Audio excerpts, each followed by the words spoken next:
What? Yo. What the fuck, man? I think I definitely smoked too much. Well, the thing about that is you didn't smoke any weed. I didn't? No. Why the fuck does it feel like I did? Yeah, you were next to me. Anyways.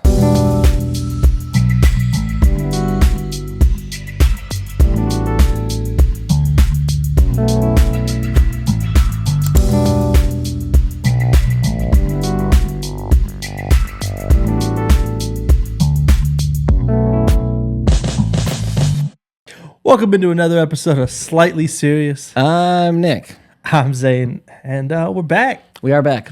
I hope you enjoyed that little mic check. Oh, shit. That's going to be in there? I don't do anything like that. We are innocent. Actually, I am. I'm celibate and drug-free. I do have 2 kids, and Father's Day is coming up. It is. That's how it happens when you have kids. You get to celebrate that day. Well, it takes just a set of balls to have the ability to be a father. It takes a real man to be a dad. They should call it Daddy Day. Origin is my because not everybody has a great relationship with their father. But hopefully, a good relationship with your daddy. Him the sperm donator. Sperm donor, yeah. Yeah, he wasn't my father. It was my sperm donor. I have heard that term used. Several women just go, "That's the sperm donor." The mobile sperm bank, whatever. You know what I mean, though. I mean, you could be a father, or you could be a daddy. Oh yeah, yeah. You can be, or you can be a daddy. I was like this. Anybody can be different.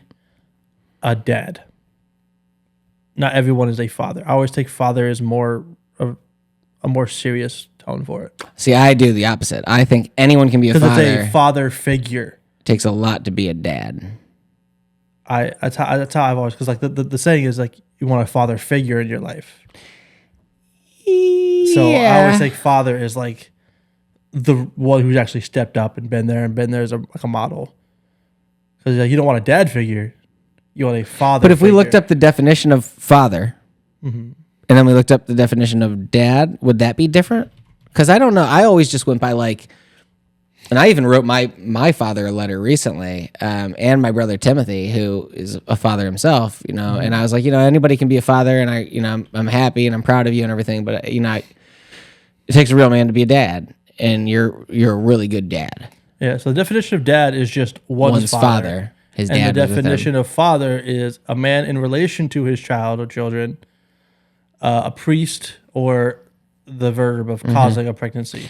But nowadays, I just feel like this is just the way I do it. Yeah. Dad, it's a little bit different when you're daddy. And my girls, like, they call me dad. Yeah. I just feel like, yes, father, or daddy, like they love you. They're excited to see you're their daddy. Yeah, like daddy. I get it. Either daddy. way, I mean, in the grand scheme of things, the title is Happy fucking Father's Day is the important thing. Yeah, but the good thing, the title isn't the important thing. It's just whether or not you're there. Yeah, and that's the big thing. But yeah, you got 2 daughters. I do. I have 2 little girls, 6-year-old and a 2-year-old. Soon to be 7. But I love it. I was a real shit canoe before I had children, and I'm still a little bit of a. Now we just shit kayak. Now I'm a shit kayak.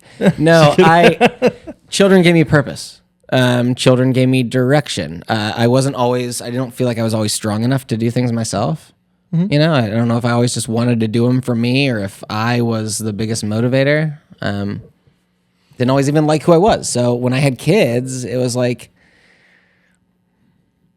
this is like a better version of me. This is something, and I have the ability to like really help shape this person to do better or be better and then all of a sudden I realized even more than that. And I was like, I actually understand what love is for the first time.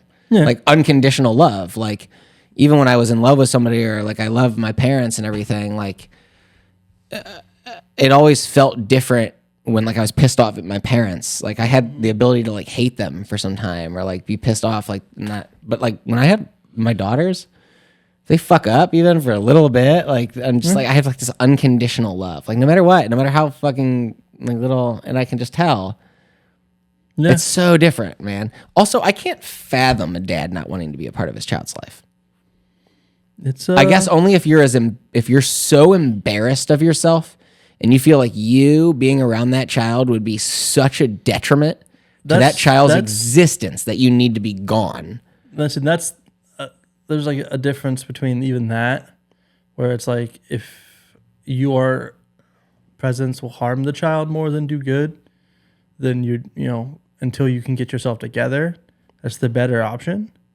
But then there's just the ones that don't put the effort in. And I can't dude, I can't imagine, like it would rip me to pieces thinking about being like away from them for like even 2 weeks. Yeah. But like even like when I have like when there's ever been like a threat, whenever their kid's mom's been mad at me and be like, we won't see your fucking kid again or something, like all of a sudden I'm like, there's a hole in me. I can't imagine that. It'd drive me nuts. Yeah. You, on the other hand, don't have any kids. I don't have kids. I don't. Never had a kid. You were in a relationship with somebody who didn't have any kids, and you never had kids with her. And now all of a sudden, they didn't want to have kids either. Now all of a sudden, you're in a relationship with somebody who has how old? 2.5 years old. A 2.5-year-old. And you've been in a relationship with this girl for months. Yeah, it's definitely, how is that? I mean, it's definitely different, and it's something going into the relationship that you're aware of beforehand. That's one of the first things you become aware of when you even start talking to someone who has a child is if this is going to become anything serious, that's the single most important thing in that person's life. Yeah. And knowing that to have a proper relationship with them, I have to me and her have been together for a couple months now, and it's like the idea that I'm not just now having to nurture one person. Like in most relationships, when you start out, there isn't a child involved. You're nurturing that person. You're nurturing that connection to that person. Where with a child, I have to not only nurture the relationship between me and her, but now I have to also, create a relationship with her child, because her child is a part of her life. And if I am planning to be around, that's going to have to be a part of my life. So that's definitely been something that I've never, previous relationship had nieces and nephews that were around a lot. Almost as, she treated them as if they were her kids. She did anything she could for them. So, I had a bit of, it was, child adjacent. She spent almost as much time as possible with them as she would have with her own child if she had one. But here, it's that child is there all the time, and everything in her life pretty much revolves around that child, which I understand. And so it's just knowing that every move I make, I have to make sure that I'm doing the proper thing. Because if I slip up and make a mistake, it's not just one person who's affected. It's her and her child. Her child knows my name, asks where I'm at, asks for me. Mm-hmm. I also want to point out, just as being someone who has an older child. So my oldest daughter, who's 6 years old, who will be 7, around the age of 2.5, even after she was 3, a little bit, had spent time around women who I was dating for months, would call them by name, would get excited when they were there. Easily forgettable. In fact, doesn't even remember their existence. So at this point, let me just point out, if at this point something occurred where you and her mother, I'm not saying a direct confrontation where it's witnessed by the child, it's traumatic or something like that. I'm just saying were you to break up, that child would never remember you.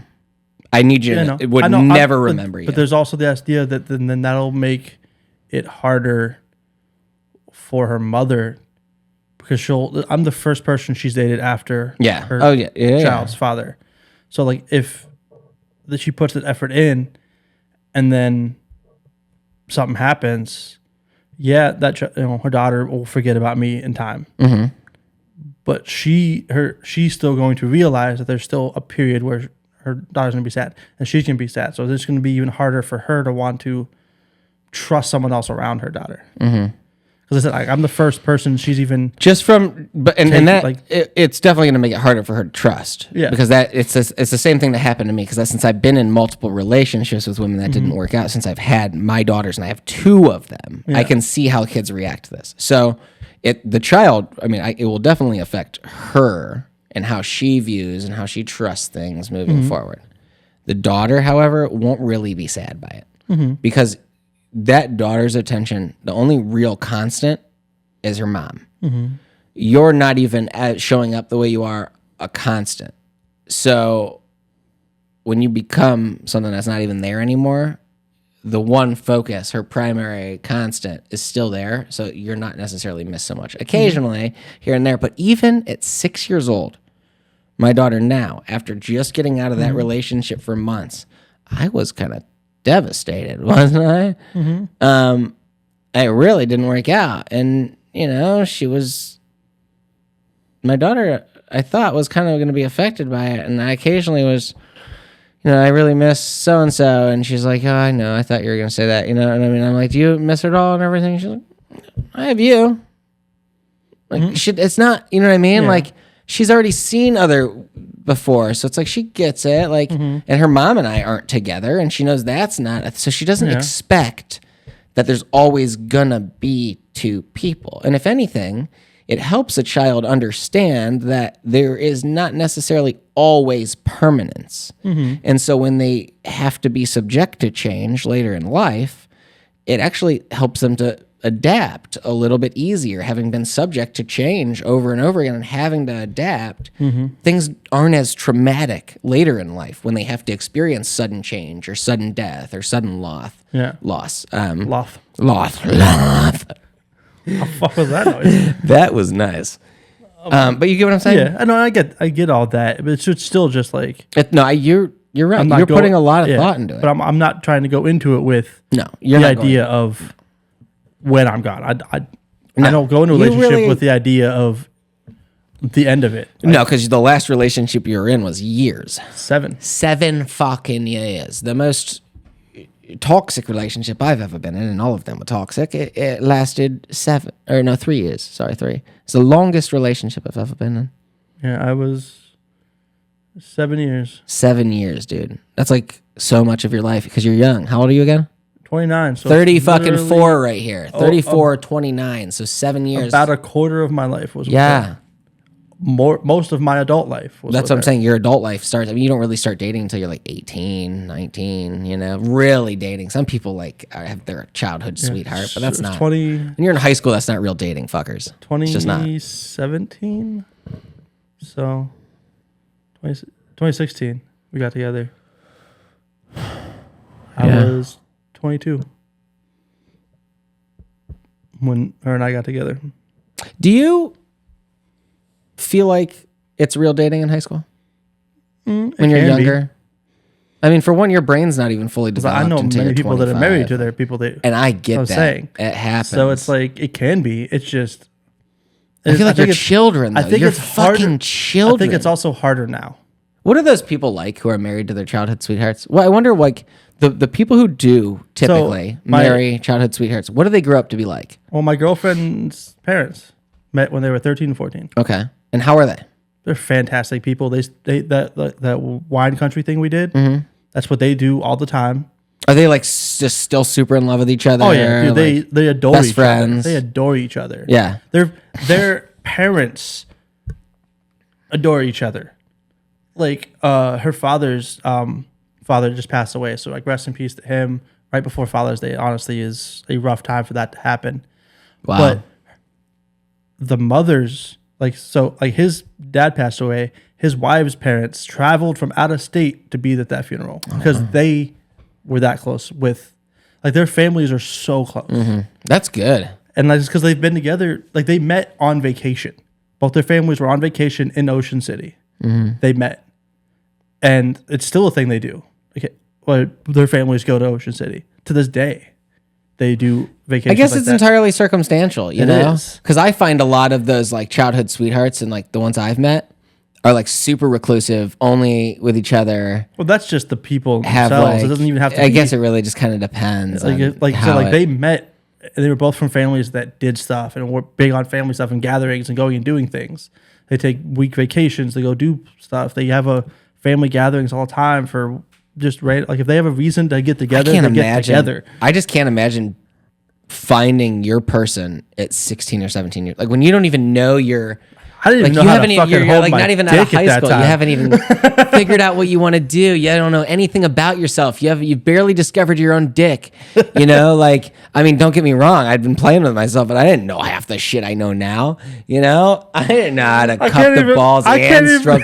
I can't even please myself. How am I supposed to make someone else happy? You get what I'm saying? Life? Like, you're 16, 17 years old. Yeah. How do you find that person go, that's the fucking one? There are probably also people that didn't have depression at an early age.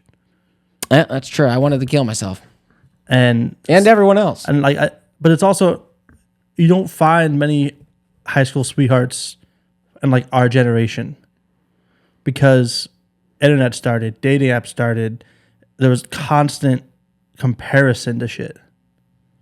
When our parents were social growing media up, started when we were growing up. That's true. So when our parents are growing up, they met somebody. That person was their entertainment. That's who they spent their time with. Now we meet somebody, then we go home. We got Facebook, and I got another pair of tits in front of me the moment I go home. It's not even just that, but then you see other people's stories of how that relationship's going. You're like, why isn't mine and like that? And you want to compare. So it's the comparison. Yeah. So there's a constant comparison of like, I want better. I want better. And then almost to the point where like so many of us have unrealistic expectations because we see curated videos of couples. And sex for us has become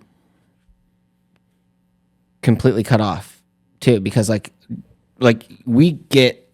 I can't even have a Snapchat, for instance, without every single day being sent by somebody subscribe to my OnlyFans, subscribe to my premium, subscribe, and it will just be fucking beaver shot, titty shot, beaver shot, titty shot, subscribe to my. So it's like all you see from women is them trying to get money for pictures of themselves in general. So it's almost like, all right, here's this big movement.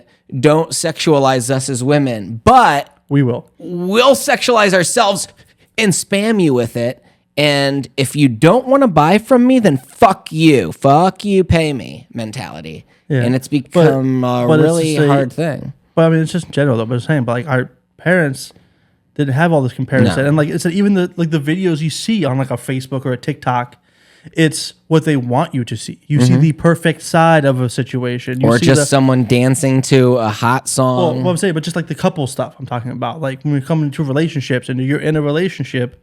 And then you see a TikTok of this couple doing something cute together, and they're like, "Oh, this is how we always have these like great times, or we never have these fights and this and that." That's what they put out. Well, see, I don't have TikTok, so I don't see that. But I mean, I see the Facebook Snapchat side of it, and what comes to me is dating websites.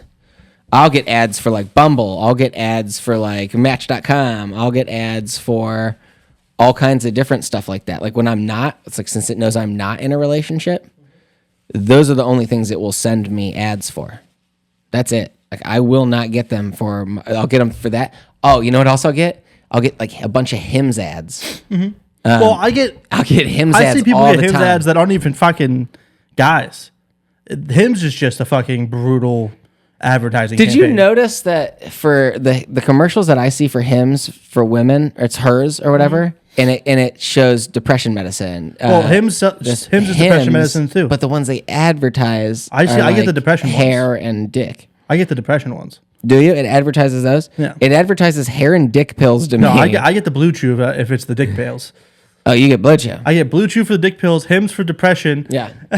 I don't get a lot of Blue Chew ads. And Manscaped to shave everything off. I don't get a Manscaped one either. I don't get that. I get a lot of car insurance. It's because I bought Manscaped. A lot of car insurance for me. Well, get some insure your shit, man. What the fuck? It's insured. I just don't pay. But the main thing I was after though is like I know you're not on a lot of the social medias like Facebook and stuff. But like there'll be like these videos and it's like a couple doing cute things together and they're laughing and fun and it's like all happy go lucky and that's what they put out. So then you're sitting there going, why can't I have that?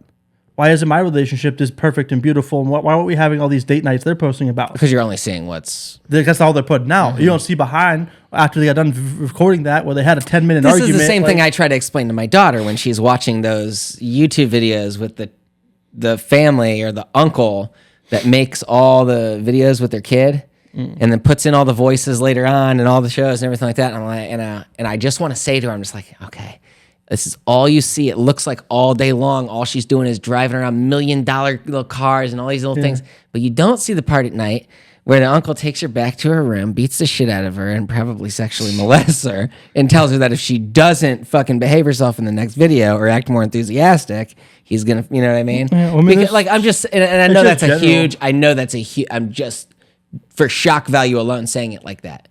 But the reality of the situation is, you're only seeing. Yeah, you don't know this. what's You don't happening. realize, like, these people are probably like, their kids. You don't think they're sick of constantly having a camera in their face and being told what to do and what to play with and everything?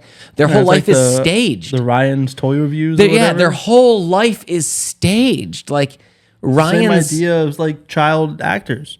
You They think, grow up you in front think of a they're camera. always happy. These kids are probably like fucked, man. Well, that's why like so many Disney stars go off the rails when they become adults. Yeah, what was that one girl's name? Well, there's a bunch of them. But what was the one that was most recent? She came out with a book. She was on iCarly.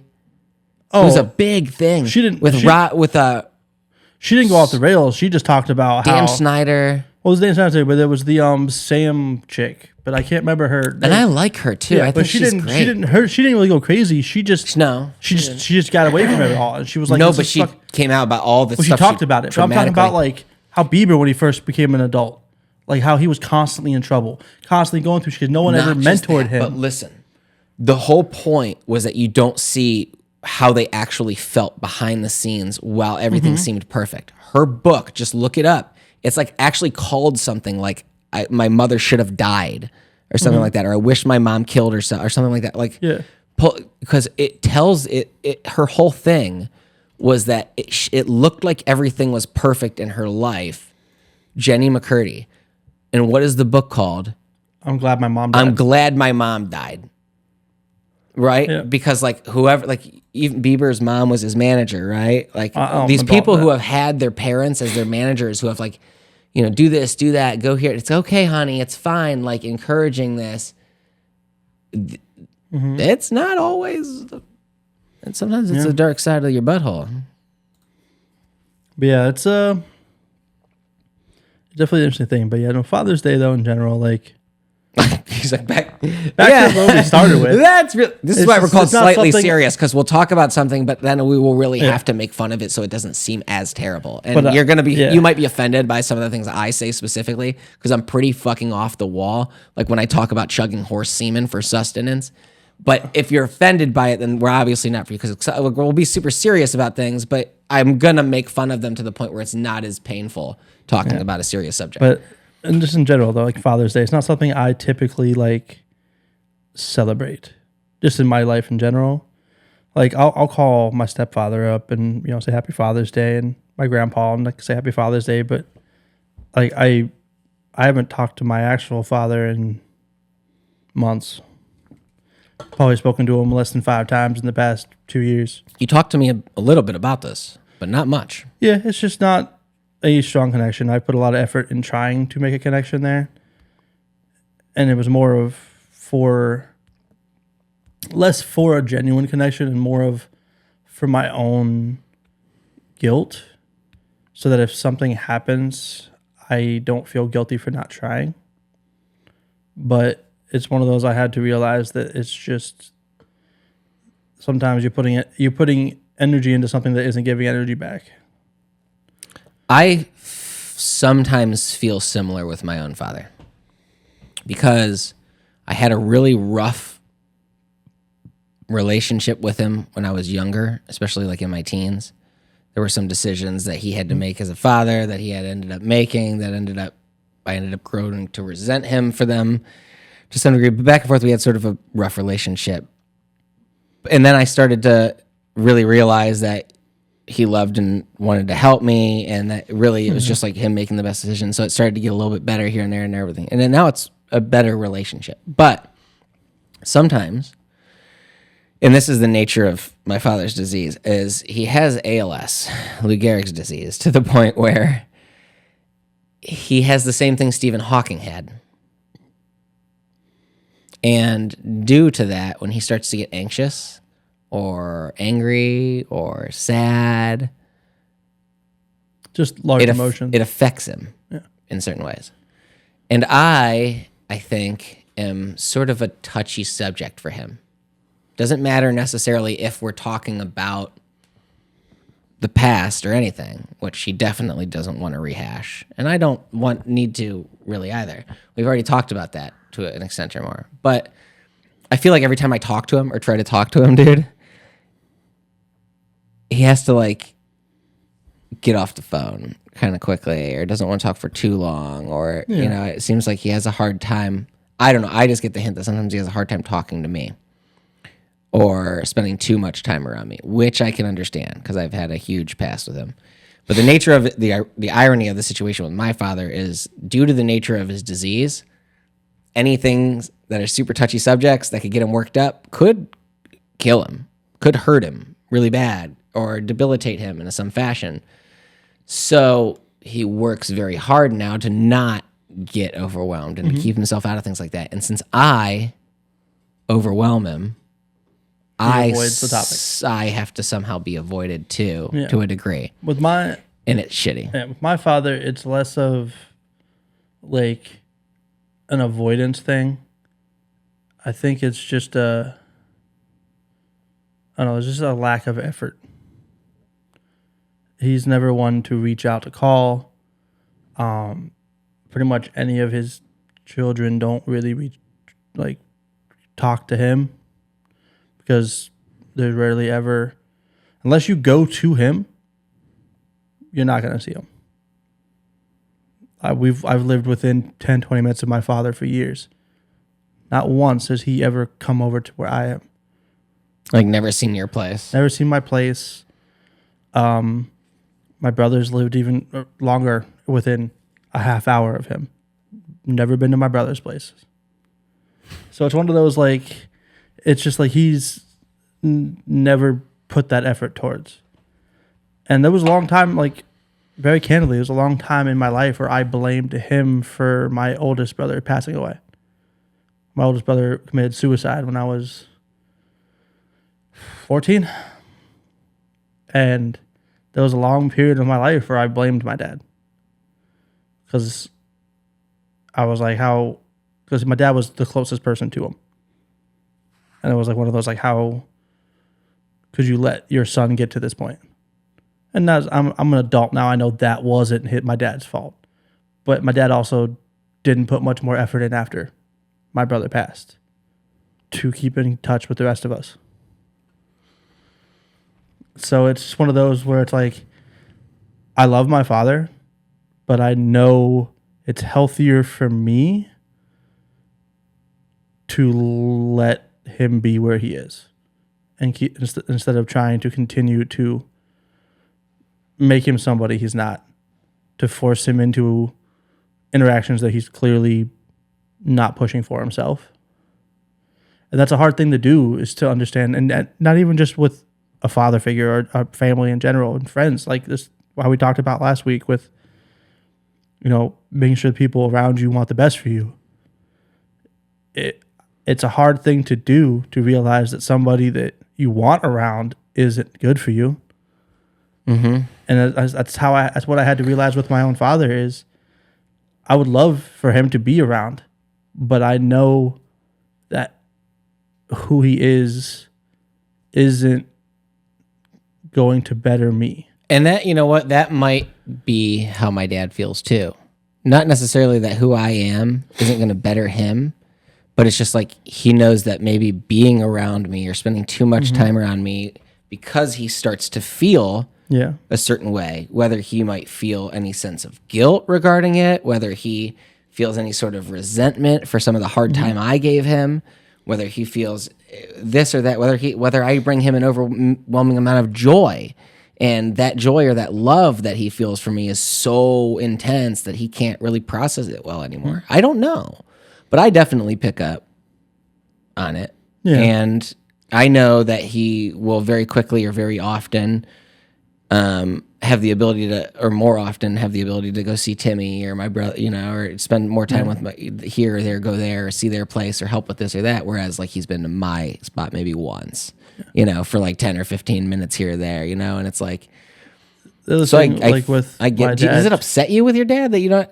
close with him? Because it drives me fucking crazy that I'm not as close with him. It did for a long time. And it's like I want to make up for lost time. I had to get to that point where I realized, like I said, it's just healthier. Like, yes, I would like to have him in my life. But I've come to the understanding that where I am and where he is, it's better for me to continue on my path and not try to drag him along with it. Do you think if you ended up meeting him again, talking to him, you would like who he is as a person now? Or do you think you would end up meeting him and be like, I don't really like you? He hasn't changed in 20 years. I said, I've gone over the past couple of years, I've gone over there and seen him and hung out with him. Every time there is a visit, it is a short period of, why haven't you called and kept up and checked? From him asking me why I haven't, when he's got my number. Phones work both ways. Yeah. He doesn't work. But if you're both waiting for each other to call, it's just a matter of like stubbornness. But even I said I did it for like, years. I would go over there 2-3 times a week at one point. I go over there all the time. And as I started working, if I didn't go there or I don't call, there's no communication unless he needs something. I see. Yeah, that's shitty. And like the last time he called me, outside of like, I will occasionally sometimes get like a birthday message, like happy birthday. But then like I'll try to call to talk to him and I won't get an answer. But last time I got a call from him, it was him trying to get me to move in to help pay with his bills. Oh jeez, yeah. Fuck that. And so it's just like I said, I wish that we had a better relationship. And like I'm happy for my stepfather because I still had like a father figure around. I will say I hope my dad doesn't feel that way about me, that I just like only want to call him when I need something. Like I definitely make an effort to call him and just say, hey, I love you, or I'm thinking about you, or the girls want to talk to you, or the girls with I definitely hope that that's not how he feels. Like he only thinks I want to be around him when I need something from him, or like, I'm not asking for shit. I just want honestly, bro, it drives me nuts because I just want, and maybe I just haven't been as direct as I should about what I mean. But I think it's part of you too is you also have a kid. So now you, as a father, understand that connection. So now you probably crave it more now than you did before from your own father. Well, and he's got Lou Gehrig's disease. Yeah, he survived 7 years with something. They told him he'd only live 2. Yeah. At one point, he thought he only had maybe a month or 2 left to live. All of a sudden, he's living 7 years. He still has ALS. He's still got Lou Gehrig's. He's still at some point. But I'm saying, most likely, as you've matured, like you even said, like since you had your kid, like it's changed your life. Mm-hmm. Oh, I definitely, changed like your idea of a connection with your own father. You're like, this, what I have with my kids, I want that with my dad. I would never do something that I thought was gonna like really fuck up my girls. You know, I would try to do something if my daughters started to act, or one of them started to act the way I did when I was a kid, and I got scared, and I was trying to, and I couldn't figure out how. I was so scared that they were either gonna hurt themselves or somebody else, and I wanted to like help them. I probably would not go about it in the same way they did. Now, I will honestly say that that's not how I would fucking go about it. And if I had made some sort of a decision, in which case, and I'm not going to tell my story right now, at some point maybe later down the line, as this channel gets bigger and bigger and bigger, I got a fucking story as well. But this is not the fucking time or place for that. But should I see that my daughters are in a situation where I feel like I need to help them? Bro, I would not do anything remotely similar to that. But if my decision ended up negatively impacting their lives in some way, even if I meant for it to do good, I would imagine being pretty fucked up about it internally. I would imagine that thinking about it or realizing or even coming to any sort of acknowledgement that, oh my God, might have actually like really wrecked him partly, but it could have saved his life. I just, you don't know. So I think if he feels like I think I'm still pissed about it, I don't know. So I think this is a good segue into your book corner. Yeah. Just because of the rule for the day. Oh, you're right. Let's go to Nick's book corner. So we are going to go to Nick's book corner. Then you're going to talk about your first 2 books. I'm going to step away for a few minutes.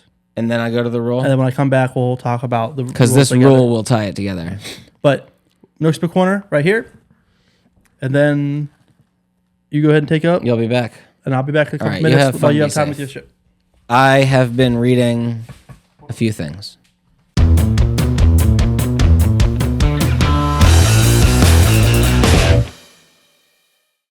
I've been reading a few things, one of which is called Travels with Charlie.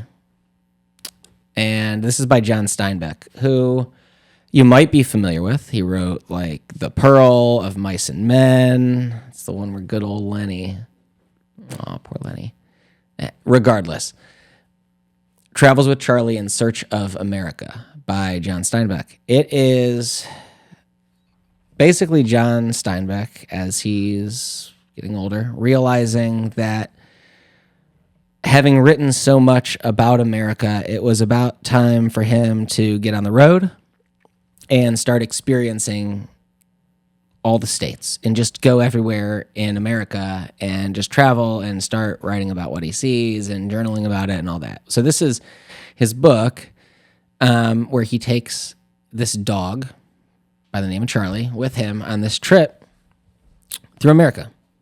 Beautifully written, incredibly insightful, and I just love Steinbeck so much. I really do.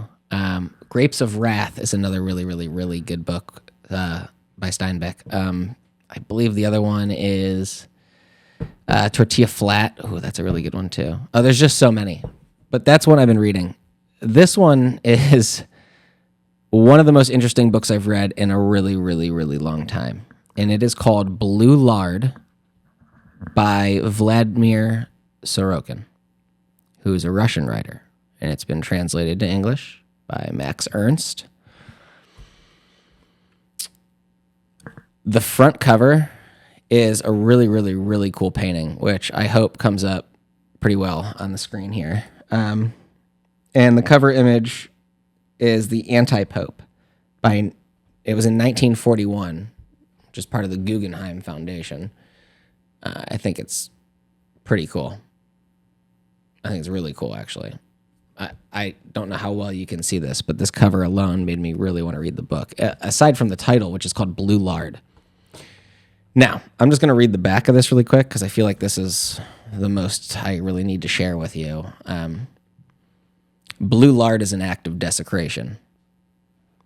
Blue lard is what's left after the towering masterpieces of Russian literature have been blown to smithereens. The most graphic, shocking, controversial, and celebrated book to be published in Russia since the end of communism. Denounced as an abomination on publication in 1999, a crowd of angry Putin supporters gathered in front of Moscow's Bolshoi Theater to toss shredded copies of Sorokin's book into an enormous papier-mâché toilet. This ferocious takedown of Russian greatness has since found its way into the canon of Russian literature itself. The book begins in a futuristic laboratory where genetic scientists speak in a dialect of Russian mixed with Chinese. And I don't know if you've ever read Anthony Burgess's A Clockwork Orange, or if you've even seen Clockwork Orange. I believe it was directed by Stanley Kubrick. Really good movie as well. But in that book and in that movie, they use a bunch of Russian slang. A lot of it is just made up, fake Russian slang. This is kind of similar to what I'm reading here when I hear this dialect of Russian mixed with Chinese. It is just like the same sorts of words and phrases that seem seemingly mixed up and maybe not real, but they're used so often that you can, out of like context, contextually, you can kind of figure out what they might mean. They definitely make the work a little bit more complex to read, though. There, they work to clone famous Russian writers who are then made to produce texts in the style of their forebears. The goal of this script process is not the text themselves, but the blue lard that collects in the small of their backs as they write. Zane, come on through here. You're fine, buddy. I do want to interrupt. While these clones, that these... And the beings and the people that are in this book, I say people very loosely, because the characters in the book don't quite seem to be human, even though they're human, if that makes sense. But like the clothing that they might wear, or the way they tower, or like they just seem more like the creatures on the front of this, which is just a painting in general and not actually the characters in here, but they just feel more like this, which is probably why this was used. These creatures or beings create these clones of famous Russian writers who then produce these works.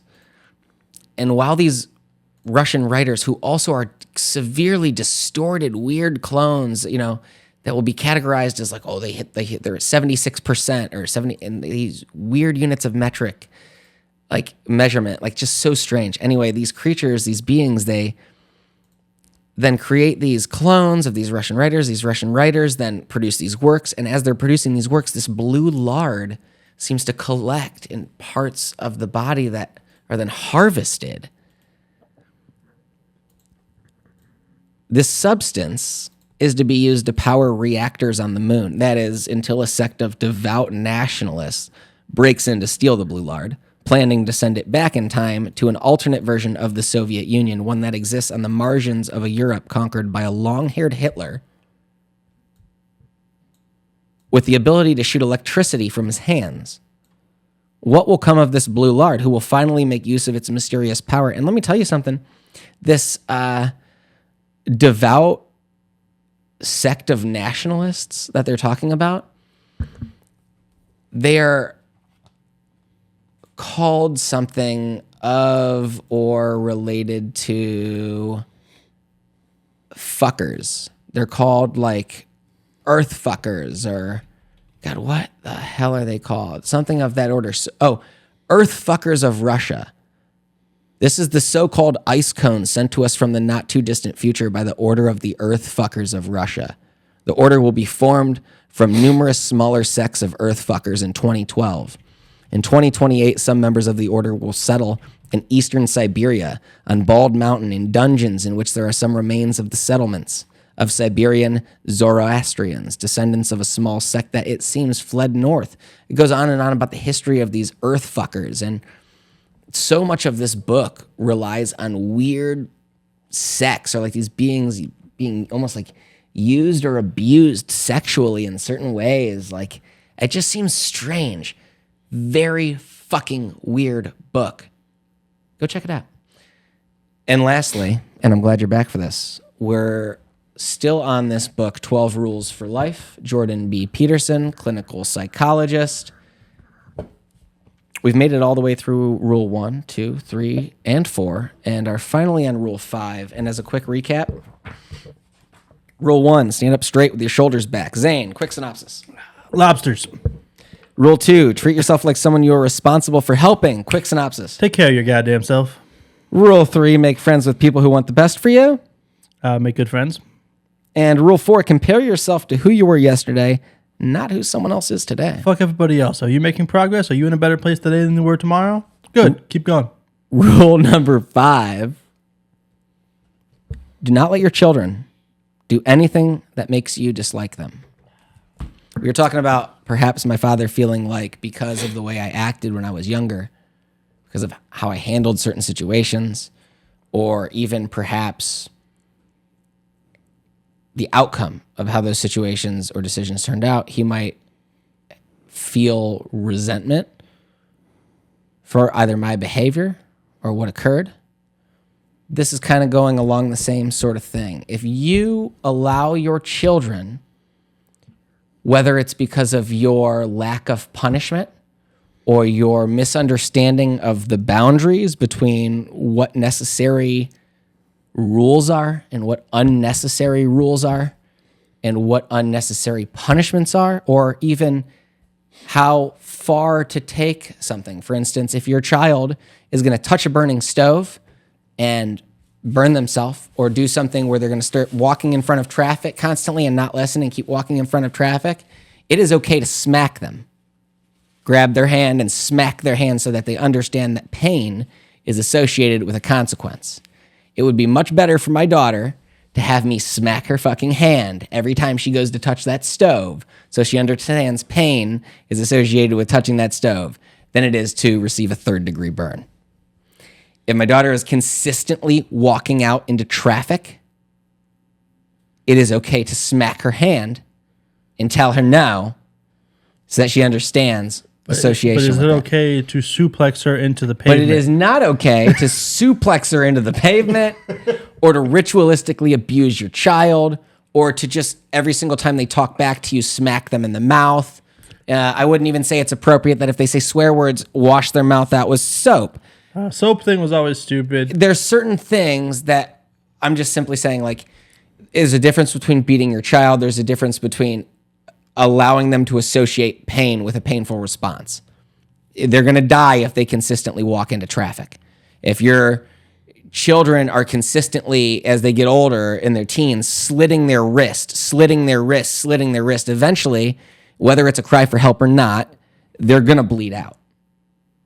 Yep. Or there's a chance they're going to bleed out. And if you have to make a necessary decision very fucking quickly to ensure that your child doesn't die, or if you're, showing or if your child is showing traits of beating the shit out of people or bullying, or it's getting too far, it's showing like, and you're concerned, you need to make a decision. Yeah, this is a rule in the book that my first read through, I struggled to connect with because I didn't have kids. Like, I could understand it a bit from like having been a child, but not having kids, it's hard to kind of relate to this chapter as much as like the rest of the book in general, because it's a lot. It's very heavily on parenting and styles and stuff like that. That's something I've never had to deal with. I've seen bits of it a little bit more recently, as I said, being with my girlfriend and watching how she parents. And I also noticed that that's a harder thing to do as a single parent than when you're co-parenting properly, like with somebody. Mm-hmm. Because then you have the double, like, as a single parent, I've watched with her, like with her daughter, like she'll tell her no, and the daughter goes, I just have to overpower one person. Because if you don't have that second person as a backup, it's harder. You can be overpowered, and you might not have the energy to keep saying no, or to especially after you've worked a 12-hour shift or whatever. Like, it's hard. Yeah. But like a lot of what it says, it's like, you gotta like, I think at one point he talks about like a child that like doesn't want to eat, refuses to eat, and like all this, and he like says like he's like, I sat down, I went to war. It wasn't physical, but I sat there with him. It took us a while. Finally, he gave in, realized he wasn't going to get the way he wanted. And it's like, children are smarter than they may look as a little tiny child. Mm-hmm. But they are smart children. They understand, they learn. And like myself, I grew up, you slam a door, guess what happens to that door? It's gone. Now you have no privacy to your bedroom for a while because you decided to slam your bedroom door in your mother's face. And in my case, my mother is really good with power tools and knows how to take a door off the hinge within a minute. So I learned quickly. And later in life, I was yelling at my mom and I went to slam my door. And you know what I did? I caught that door within like an inch of it slamming, put my fingers in there and caught that. I was risking breaking my fingers. And I stopped, and my mom's comment was, I said, I'm keeping my door. And then I quietly shut it in her face. I still shut it, but like I went to full slam, and then I remembered slamming your door in your mother's face does not end well. So I learned the consequence to the action. I wasn't beat to fucking the end of the room because I slammed a door. But it's not so much just associating the right punishment. Yeah.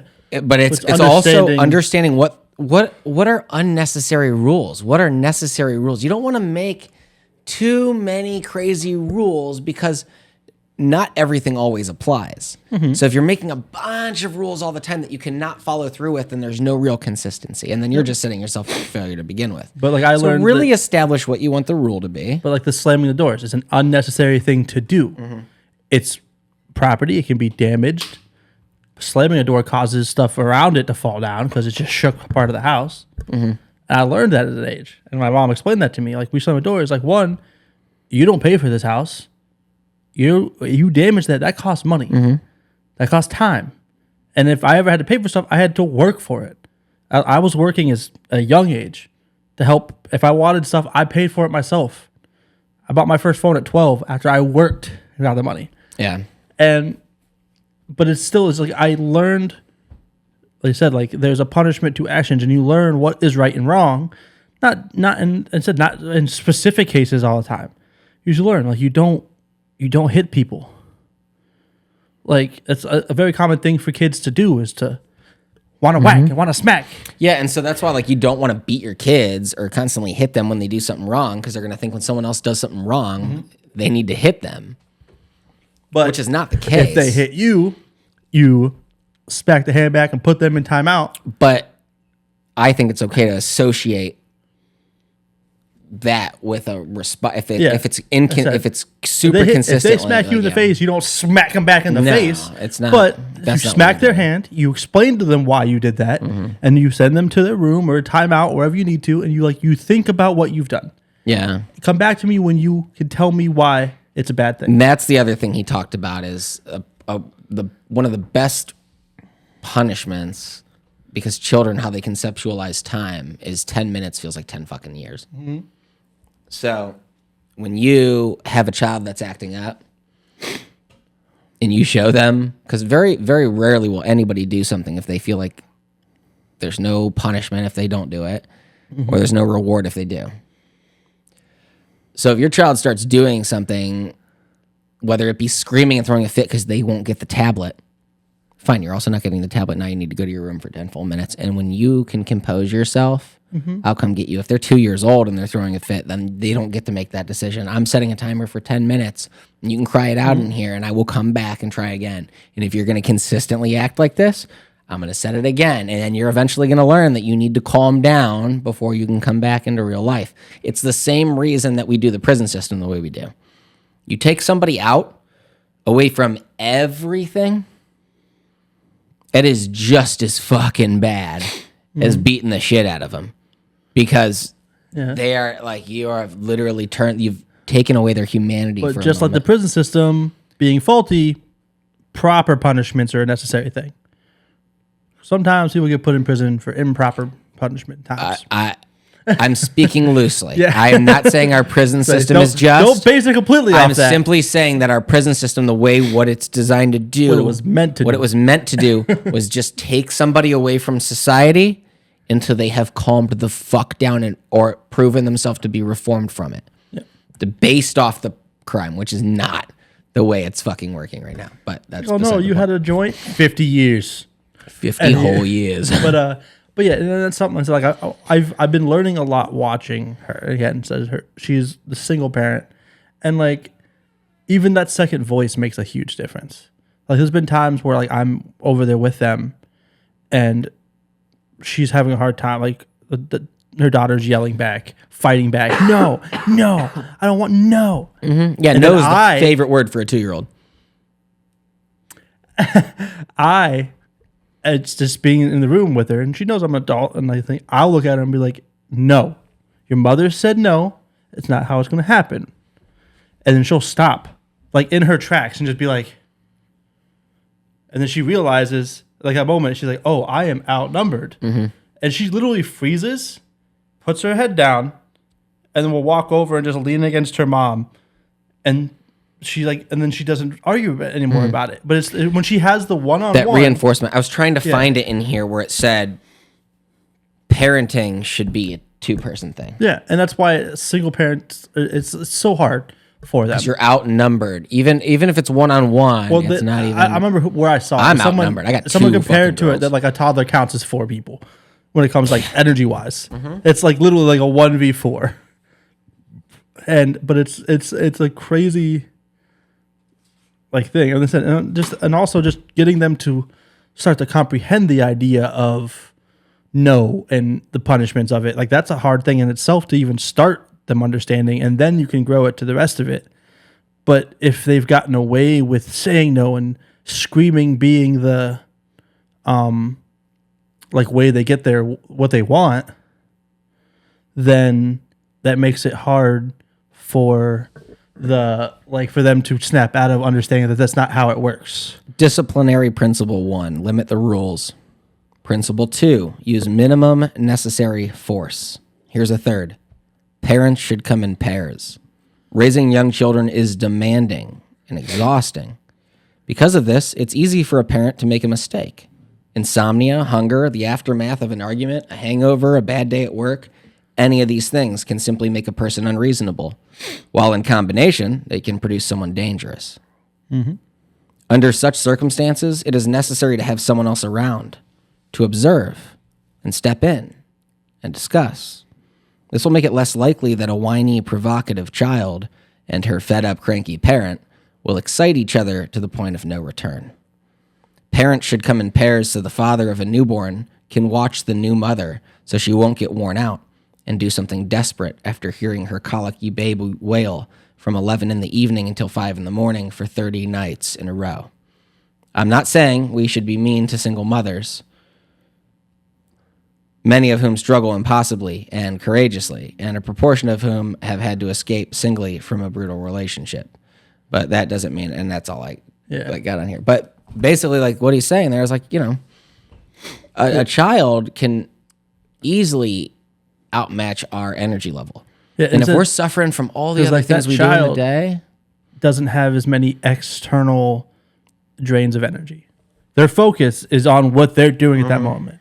As adults, we've got our jobs, we've got the bills, we've got to make sure that this toddler is eating and being proper. And especially a newborn baby that does not have object permanence, they have no external stimuli. Their only stimulation is what they need.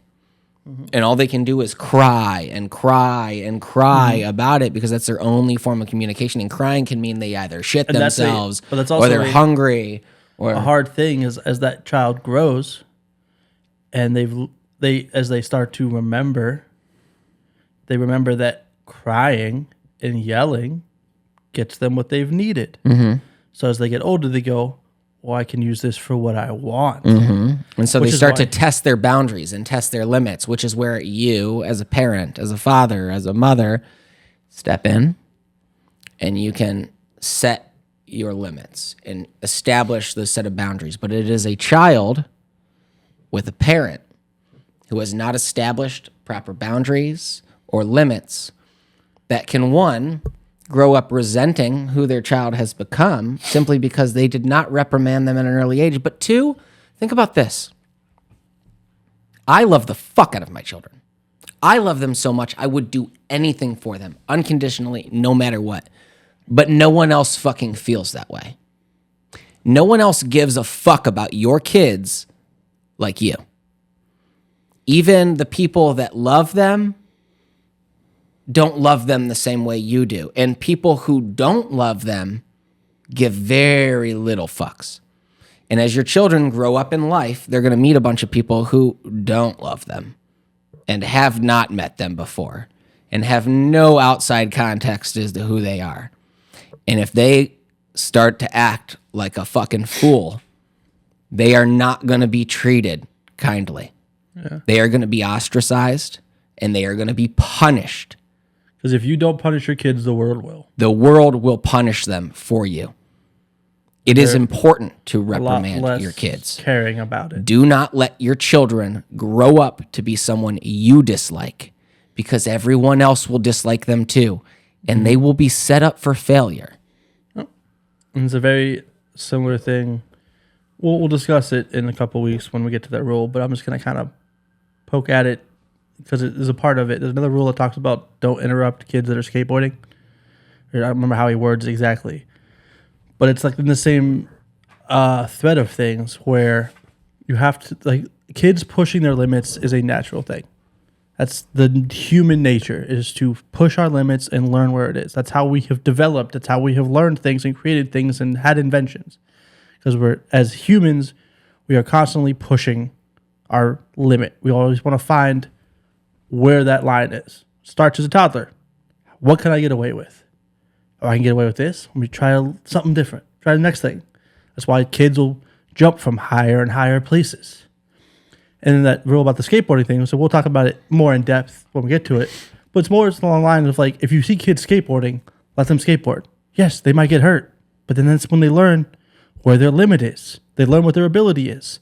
Then they either get better and don't get hurt, but they learn that, okay, I need to get better at this or else I will continue to get hurt. And that's not to say that if you see your child doing something but it's where they couldn't lose their life and there's a really good chance to not intervene. But that's still that's a matter of the line and knowing what it is. But if kids are skateboarding, like there's literally cities that like where there's kids that skateboard, they put like metal posts on like curbs or like in ways where kids would typically skateboard So cities have So that they actively gone cannot do to it. deter it, which all that has created is they now go look for more and more challenging places to skateboard because their safe places are being taken more and more.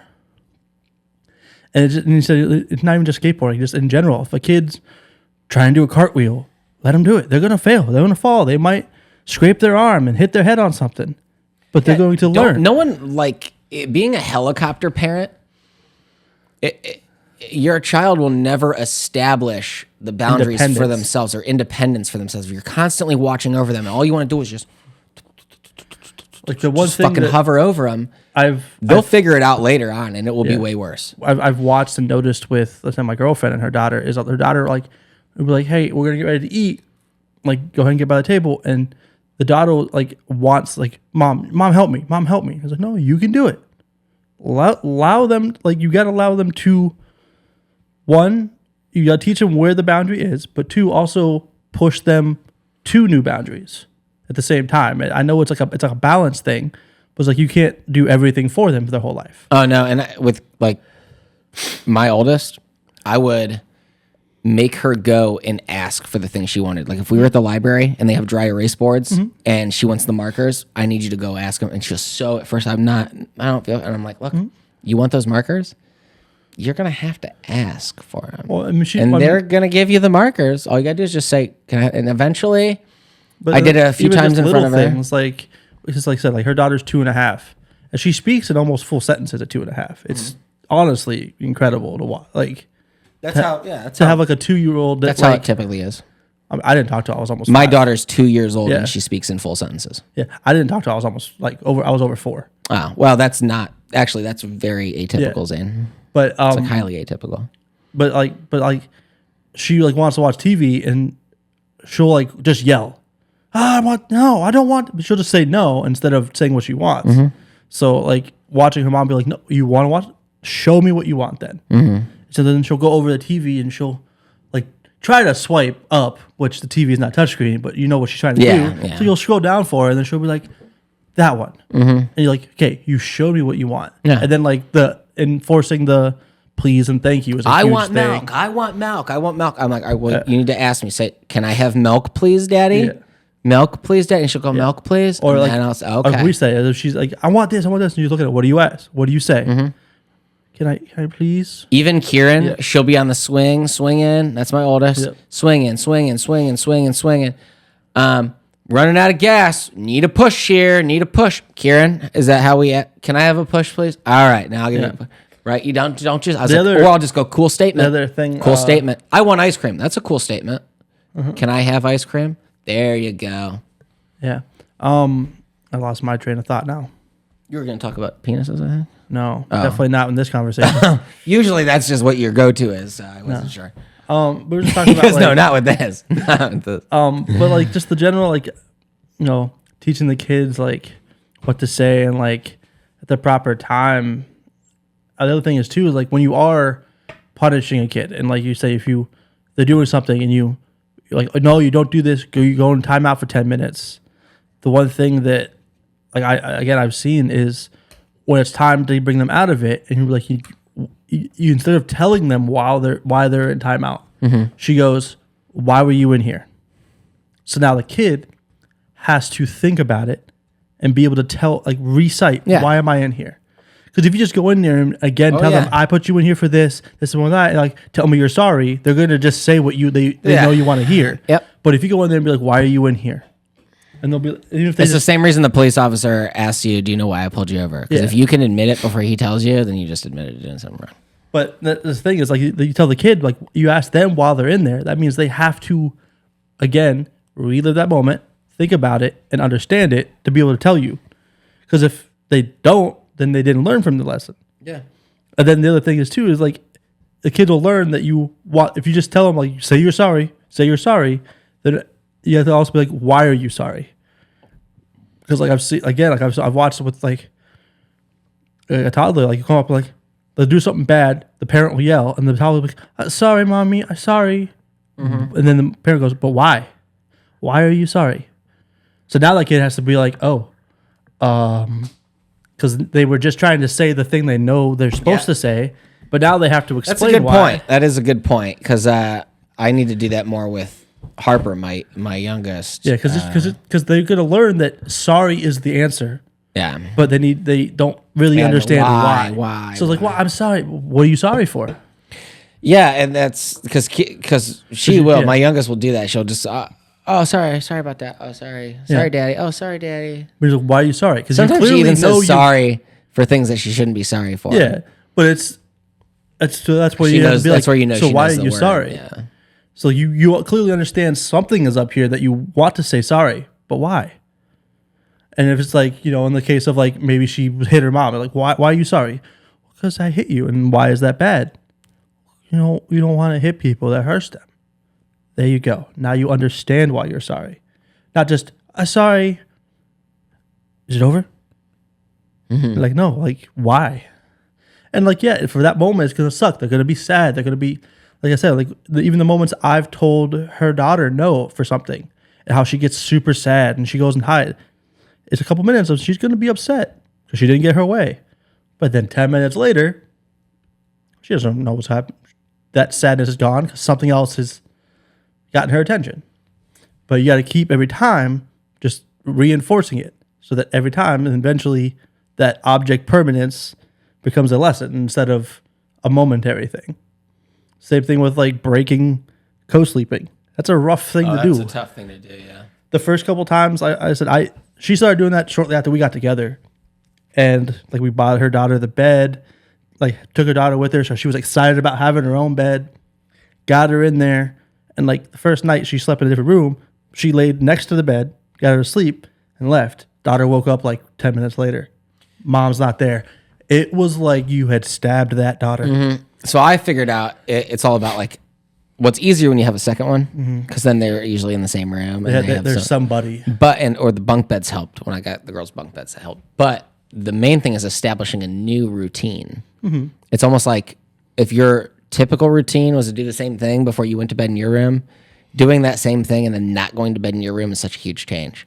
Where if you almost change the order of everything prior to it as like a whole new sequence and then go into here, it's a whole different thing that you've then. And that's what she's done, but it's just It changes it a little bit. her daughter her whole life has slept with her mom. Well, yeah, the whole life being 2 fucking But years, still, which is typically everyone Yeah, but who has kids for the first 2 I mean, years. it was always just mom. Yeah. There was Any no single dad. parent, any single parent, though. But she slept in mom's bed. It wasn't a crib next to it where the parents are here in the room. She was next to mom. Yeah. So it's even like a closer permanence thing. Because she didn't have Yeah. a dad, it was like they shared the bed. So We did- when they split to a whole new bed, whole new room, anytime, even if she makes up in the night, looks over, mom's not here. And like So she never even as a newborn had her sleep in a well, bassinet? I'm sure when she was newborn, because when they were first born, her dad you're was really dad not was still supposed around. to- Well, and you're also really not supposed to have them. No, with when she you was then. like newborn, they had like the crib and stuff, but there was also the father was still there at that point.